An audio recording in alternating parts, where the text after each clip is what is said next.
오늘 수협에 오신 여러분들 다시 한번 주님의 이름으로 환영하고 축복합니다. 오늘 야고보서 7번째 말씀인데요. 믿음을 온전케 하는 언어 생활이라는 제목으로 함께 말씀을 나누고자 합니다. 여러분, 한 사람의 믿음을 측정하는 일은요, 쉬운 일이 아닙니다. 믿음이 진짜인지 가짜인지 어떻게 알 수 있을까요? 자격증 있으면 알 수 있을까요?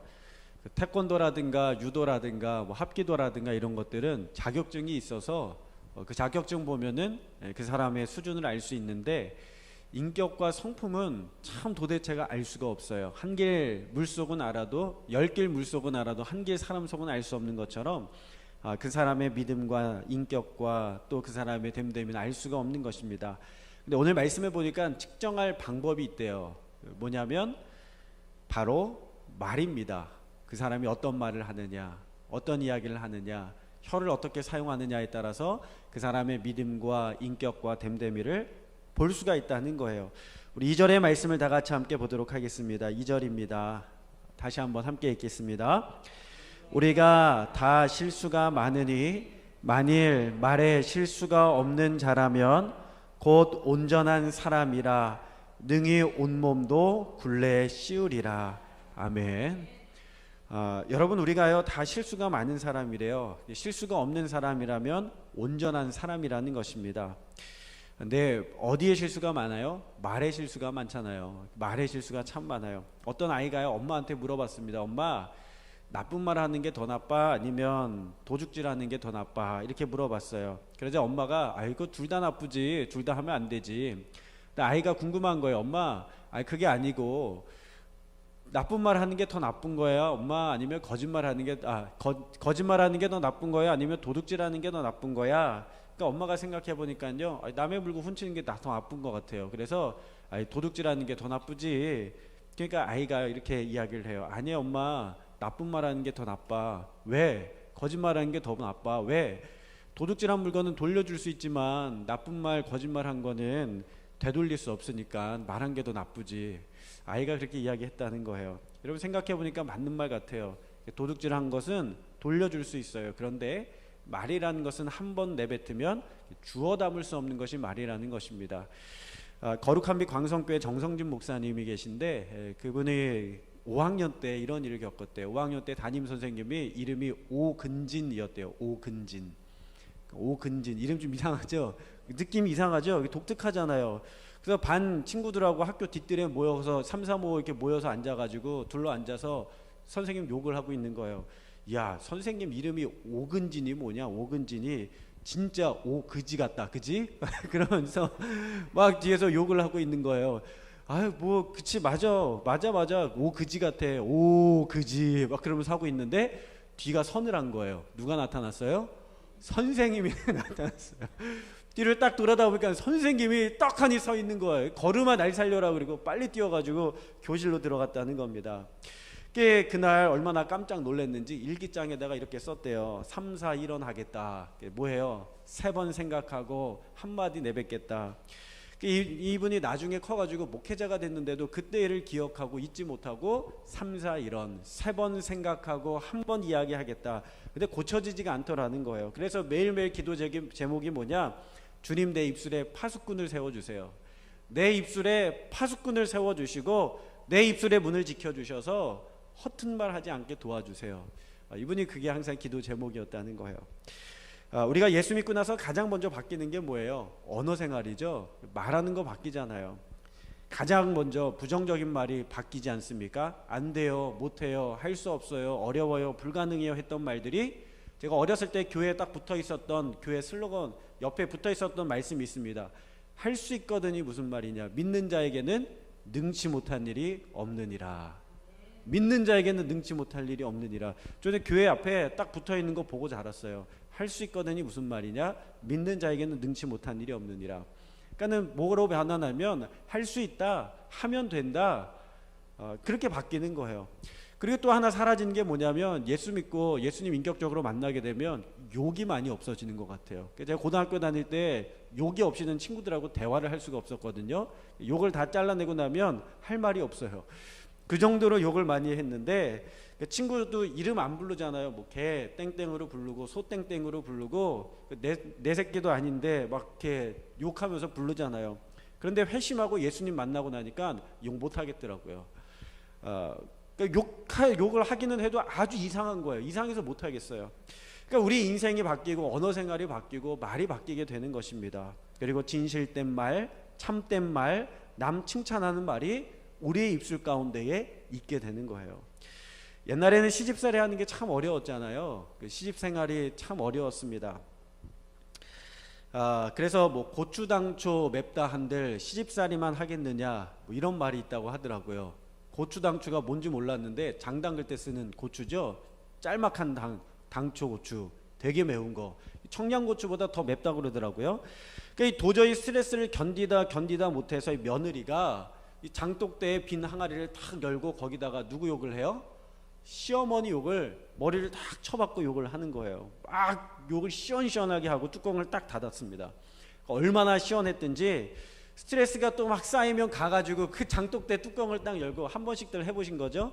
자, 거기에다가 또 머리를 툭 쳐박고 시어머니 욕을 막 한 다음에 또 뚜껑을 딱 닫았어요. 근데 어느 날 또 욕할 일이 있어가지고 장독대 뚜껑을 딱 열었는데 그 순간에 다른 장독대에 있던 개구리 한 마리가 펄짝 뛰어가지고 그 장독대로 쏙 들어가는 거예요. 어떤 장독대요?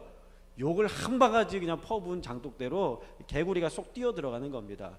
근데 잠시 후에 그 개구리가 빳빳해지더니 앞다리 뒷다리를 탁 뻗고 어떻게 되냐면 뻗어가지고요 그만 그곳에서 죽고 말았어요. 왜 죽었을까요? 항아리 안에요 독이 있었던 거예요. 말의 돌. 계속 거기다 대고 저주하고 욕하니까 그 안에 독이 가득 차 있어가지고 이 개구리가 죽었다는 이야기입니다. 그러니까 우리가 말을 어떻게 내냐면 말을 잘해야 된다는 거예요. 그래서 어떤 분은요 우리가 말하는 음파가 한 사람 한 사람마다 음파가 굉장히 고유한데 지문처럼 고유한데 온 우주에서 고유한데요. 우리의 음파가 사라지지 않는다는 거예요. 그러니까 우리가 내뱉은 말이 사라지지 않아서 그것이 우리의 삶의 역사로 나타난다는 것입니다. 그러니까 옛날 시조에는 이런 이야기가 있잖아요.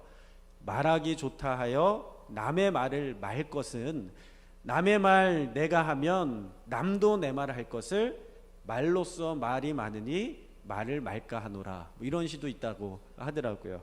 그러니까 말을 싸움을 그치는 가장 좋은 건 뭐냐면 뭐 내가 맞네 네가 맞네 하는 것보다 그냥 말을 멈추는 거예요. 침묵하는 겁니다.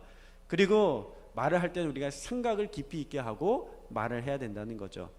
그러니까 말할 때 세 가지를 잘 지켜야 되는데 첫째는 뭐냐면 꼭 지금 해야 될 말인가 꼭 해야 될 말인가 이걸 생각해 봐야 돼요. 내가 말을 할 때요 그냥 아무거나 막 던지는 사람이 있어요. 그러다가 상처도 주고 뭐 가시도 찔리고 창도 대고 그러잖아요. 근데 내가 꼭 해야 될 말인가?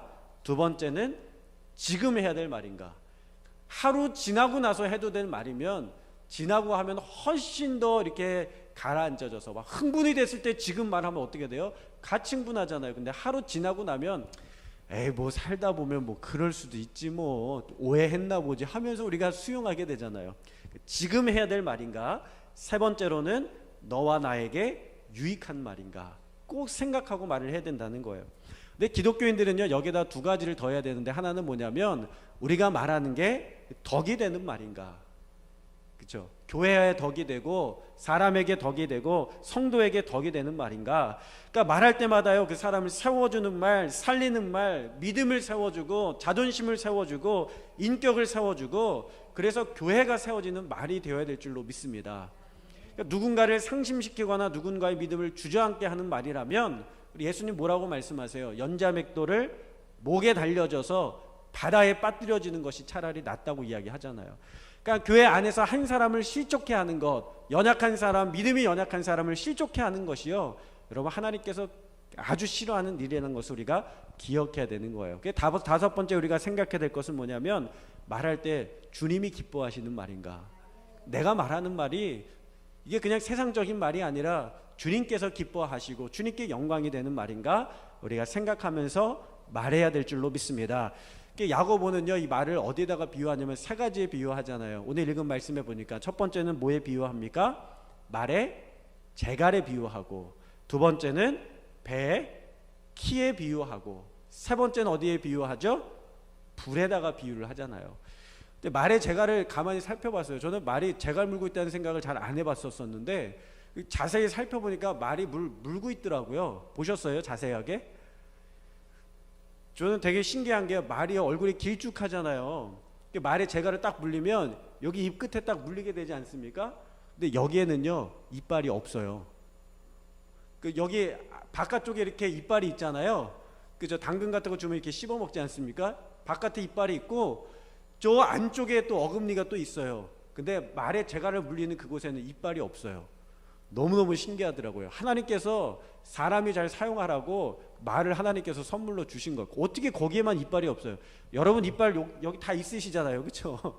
근데 말의 재갈 물리는 곳에만 이빨이 없다니까요. 하나님 그렇게 만드신 거예요. 자, 그래서요 말에게 재갈을 물리면은 아무리 큰 말이라도, 등치가 큰 말이라도요 아주 작은 어린아이가 그 잡아 당겨도 말이 어떻게 돼요? 따라올 수밖에 없어요. 따라올 수밖에 없는 거예요. 그러니까요 이 말이 느끼기에는 이게 한 300km 정도 느낀다고 하는 것 같아요. 그러니까 꼼짝없이 왼쪽으로 잡아당기면 왼쪽으로 돌리고, 오른쪽으로 잡아당기면 오른쪽으로 돌리고, 양쪽으로 다 잡아당기면 어떻게 해요? 달리다가 멈추는 거예요. 멈추는 거예요. 너무 신기하잖아요. 근데 여러분 더 신기한 거는요, 이게 재갈을 딱 물리는 그 위치에 뭐가 있냐면 말에 3차 신경이 지나간답니다. 3차 신경통이라고 들어보셨어요?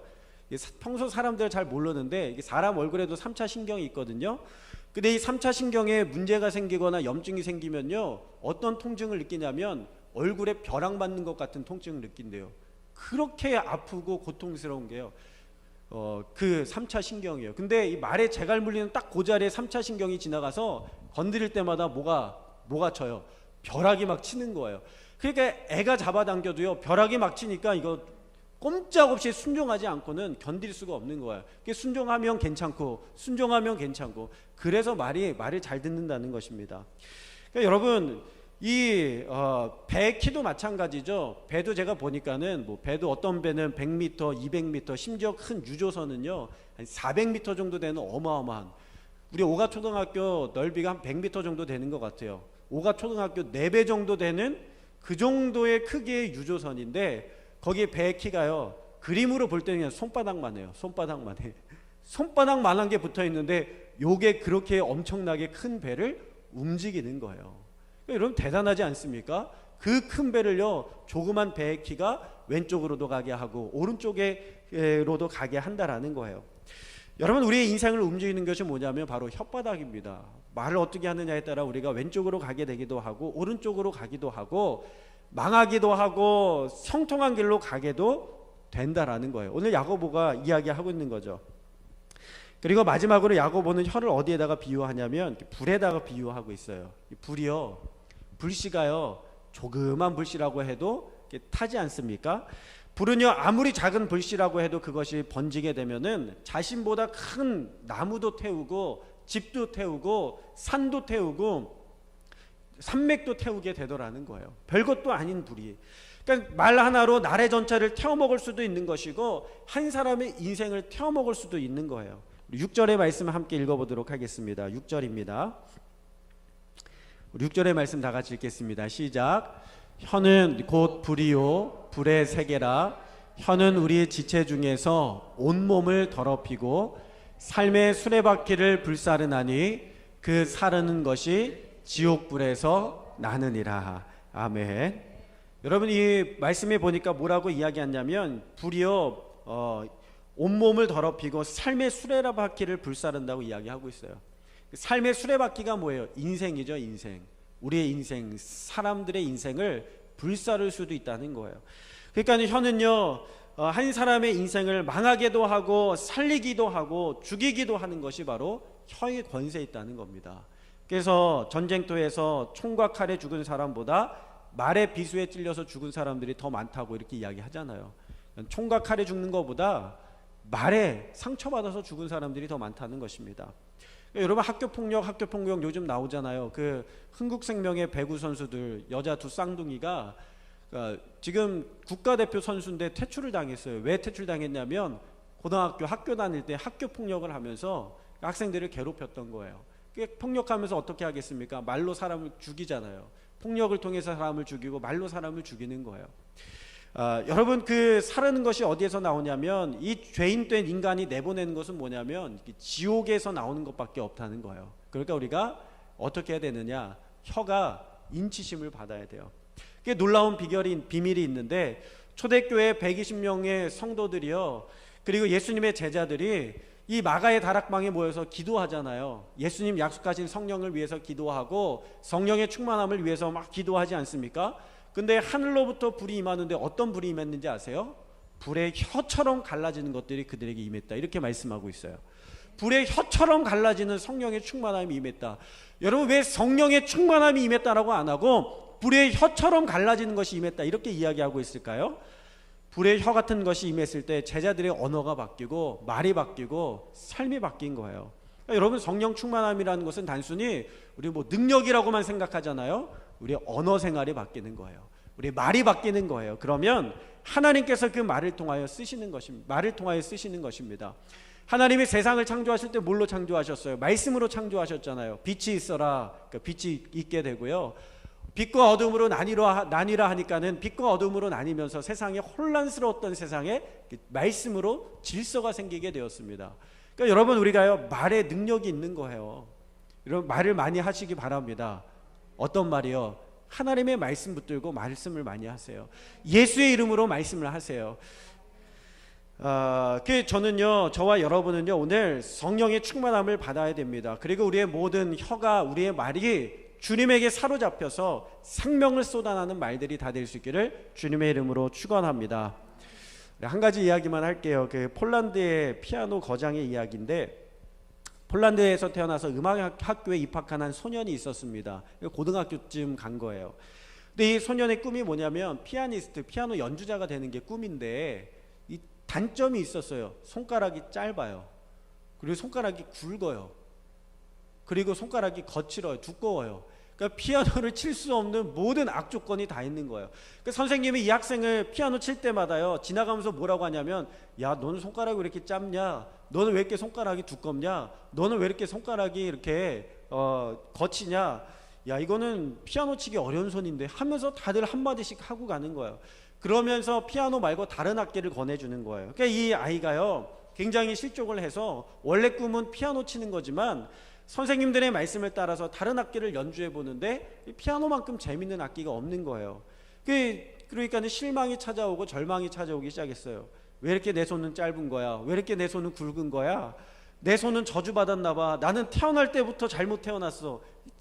왜 어머님은 나를 이렇게 낳으셨나요? 하면서 그냥 부모님에게까지 그런 마음이, 서운한 마음이 들면서 낙심이 되기 시작했어요. 근데 얼마 후에 이 소년이 피아노를 좀 칠 줄 아니까 어떤 만찬에서 피아노를 치게 된 겁니다. 사람들이 이제 식사를 하고 있는 그 자리에서 저기 한쪽 구석에서 피아노를 이렇게 뚱땅뚱땅 치면서 아름다운 음악을 연주를 하고 있었어요. 그런데 그때 한 신사가 이 아이에게 다가와서 이렇게 이야기를 하는 거예요. 얘야, 너는 피아노에 참 소질이 있구나. 열심히 한번 노력해봐라. 이렇게 이야기를 하고 칭찬을 하고 갔어요. 근데 그 사람이 누구냐면 이 폴란드의 쇼팽 이후에 가장 뛰어난 피아노 연주자라고 불리는 루빈스타인이라는 사람이었습니다. 그 사람이 칭찬을 하고 간 거예요. 정확하게는 이 루빈스타인이 두 사람이 있는데, 한 사람은 러시아의 피아노의 거장인 그 안톤 루빈스타인이라는 사람이 있고, 이 사람은 폴란드의 거장인 아르투르 루빈스타인이라는 사람이에요. 그러니까 그 칭찬이 이 소년의 가슴에 뭘 질렀냐면 불을 질른 거예요. 소년의 가슴에 불을 질러서 뜨겁게 피아노에 대한 열정이 타오르기 시작했어요. 가만히 보면 어떤 사람은 말을 던질 때마다 불은 불인데 재가 되게 하는 사람이 있어요. 말 던지면요, 남는 게 하나도 없어. 다 그냥 잿더미가 돼버리게 하는 사람이 있어요. 근데 어떤 사람은요, 말을 던지면 그 사람의 마음에 열정을 불피우는 사람이 있고, 가슴에 열정을 불태우는 사람이 있는 것입니다. 저는 우리 오각교회 모든 성도님들이 사람들의 심령에 불지를 수 있는 그 잿더미가 되게 하는 사람이 아니라 열정에 불지르고 복음에 불지르고 말씀에 불지르고 소망에 불지를 수 있는 믿음의 성도님들이 다 될 수 있기를 주님의 이름으로 축원합니다. 이 소년이요, 열망이 생겼잖아요. 피아노 열심히 쳐야 되겠다. 그래서 그때부터 하루에 7시간씩 피아노를 치기 시작해요. 하루에 7시간을 피아노를 칩니다.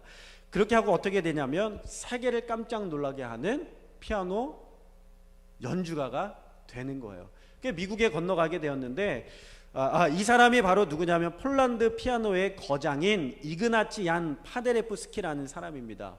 근데 이 사람이요 피아노에서 그치지 않고 나중에는 폴란드의 수상까지 돼요. 어떻게 되냐면 한 사람의 칭찬으로 인해서 이 사람이 피아노 연주가가 되지 않았습니까? 근데 이 사람의 소문을 들은 미국의 스탠퍼드에서 공부하는 두 학생이 이 피아노의 거장인 페데레프스키를 초청을 해서 자선음악 연주회를 열게 됩니다.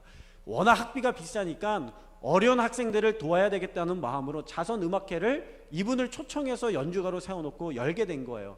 거기에서 나오는 수익금을 가지고 사람들을 도와야 되겠다. 그래서 스탠퍼드에 다니는 두 학생이 연주회를 열었어요. 근데 문제가 생겼어요.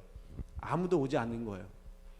좌석이 텅텅 비어 있는 거예요. 그래서 원래 이 연주가에게 2,000달러를 연주비로 지급을 해야 되는데 이게 모여져 있는 게 1,600달러밖에 오지 않았습니다. 1,600달러밖에 모여있지가 않은 거예요. 그래가지고 이제 그것을 가지고 드리면서 어떻게 해요? 너무 죄송하잖아요. 원래 2,000달러 드려야 되는데 이거밖에 가지고 있는 게 없어요. 이거밖에 모여지지 못했어요. 정말 죄송합니다. 우선 이걸 받으시고 나머지 400달러는 나중에 꼭 반드시 갚아드리도록 하겠습니다. 그리고 막 사정을 하면서 이 루빈 파데레프스키에게 사정을 하면서 그렇게 1,600달러 드렸어요. 근데 이 파데레프스키가 딱 보니까 딱한 거예요. 이 친구들이 좋은 일로 시작했는데 그거 대관하는 것도 돈이 들어갈 거고 근데 다 손해보고 하는 거잖아요. 그러니까는 이 파데레프스키가요 그것을 다시 돌려줍니다. 1,600달러 받았던 거 다 돌려주면서 이 돈이라도 어려운 학생들 학자금에 쓸 수 있도록 후원하고 싶습니다. 사용해 주시면 감사하겠습니다. 그리고 그 돈을 돌려준 거예요. 그리고 나서 27년이라는 세월이 지나가게 됩니다. 오랜 시간이 지나가게 되고요. 1914년에 세계 1차 대전이 발발하게 되고 이 폴란드라는 나라가 독일, 오스트리아, 러시아 이 세 나라에게 지배를 받게 돼요. 그러니까 나라가 다 황폐해야 되고 땅은 전쟁으로 인해서 다 포탄으로 땅이 황폐해야 되고 완전히 그런 시대에 이 파데레프스키가 나라를 사랑하는 마음으로 어디로 가게 되냐면 미국으로 가게 됩니다. 미국으로 건너가서 윌슨 대통령, 우리나라도 잘 알고 있죠. 민족 자결주의를 외쳤던 이 윌슨 대통령에게 찾아가서 폴란드의 자유를 요청한 거예요. 그러니까 윌슨 대통령이 민족 자결주의 원칙에 따라서 1918년도에 이 폴란드를 완전히 독립시켜 줍니다. 그러면서 초대 수상을 누구로 앉히게 되냐면 파데레프스키를 수상으로 앉히게 되는 거예요. 그가 연주가로 시작했는데 꿈 많은 소년에서 피아니스트가 되었고 피아니스트에서 나라의 수상이 되는 그러한 놀라운 자리에 앉게 되었어요. 근데 문제가 있었어요. 전쟁이 끝나고 나니까 먹을 게 없어요. 가뭄이 있고 극심한 식량난에 처하게 되었습니다. 집이 없어요. 전쟁으로 다 집이 무너지게 되고 먹을 것이 없고 집이 없으니까 사람들이 다 떠돌이 생활을 하게 되고요. 그런 거예요. 그러니까 이게 국가도 이게 이름이 어려운 거예요. 파데레프스키도 이게 사면초가에 빠지게 됩니다. 그게 난리가 아니에요. 그러니까는 사람들이 뭐라고 이야기하냐면 무능한 총리는 물러나라, 사퇴하라, 그만둬라 그러면서 막 압박이 들어옵니다. 그러니까 내가 더 이상 할 수 있는 게 없다 생각하고 있는 그때에 놀라운 기적이 일어나게 되는데 그때에 폴란드에 갑자기 200만 톤이나 되는 엄청난 식량이 도착하게 됩니다. 원조를 받게 되는 거예요. 그러면서 식량난을 해결하게 돼요. 식량난과 함께 도착한 편지에는 이런 글이 써 있었습니다. 27년 전에 정말 감사했습니다. 늦게나마 그 은혜를 갚을 수 있고 약속을 지킬 수 있어서 너무너무 다행입니다 하면서 편지가 도착을 했어요. 누군가 이름을 봤더니 27년 전에 자선음악회를 열었던 그 두 학생 중에 한 명이었던 허버드 클라크 후버라는 사람이었습니다. 이 사람이 당시에 미국 연방 식량 구호국장으로 있으면서 폴란드의 사정을 들은 거예요. 그리고 폴란드의 수상이 들어보니까 자기가 은혜를 입었던 그 사람이거든요. 그래서 은혜에 감사하면서 약속을 지켜서 폴란드에다가 식량을 원조해 주었던 거예요. 그리고 그 사람이 나중에 미국의 31대 대통령의 자리까지 오르게 되는 큰 역사를 일으키게 됩니다. 여러분이 손가락에 굵고 짧았던 이 한 아이가요, 한 사람의 칭찬으로 인해서 나라를 굶주림에서 구하게 되고요, 학자금으로 곤란을 겪었던 이 학생은 한 사람의 따뜻한 배려와 사랑의 한마디로 폴란드를 구하고 미국의 대통령이 되는 위대한 지도자로 성장하게 되는 줄로 믿습니다. 그러니까 여러분, 우리가 살면서요, 한 번의 칭찬, 별거 아닌 것 같지만 한 사람을 살리고 한 민족을 살리고 한 나라를 바꿀 수도 있다는 힘이 있는 것을 여러분 기억하시고 믿음으로 생명의 언어를 세상에 선포할 수 있는 저와 여러분이 다 될 수 있기를 주님의 이름으로 축원합니다. 오늘 우리는요, 성령에 의해서 우리의 말과 혀가 다 사로잡혀야 될 줄로 믿습니다. 우리가 이 시간에 기도할 때 하나님, 이 나라와 이 민족, 이 교회가, 우리의 가정 모두가 성령의 충만함을 받아서 생명의 말씀을 선포하게 하시고 이 나라와 민족을 죄와 사망에서 구원하여 놀라운 부흥이 이 땅 가운데 임하게 하여 달라고 오늘 이 시간 우리가 함께 그렇게 기도하면 좋겠습니다.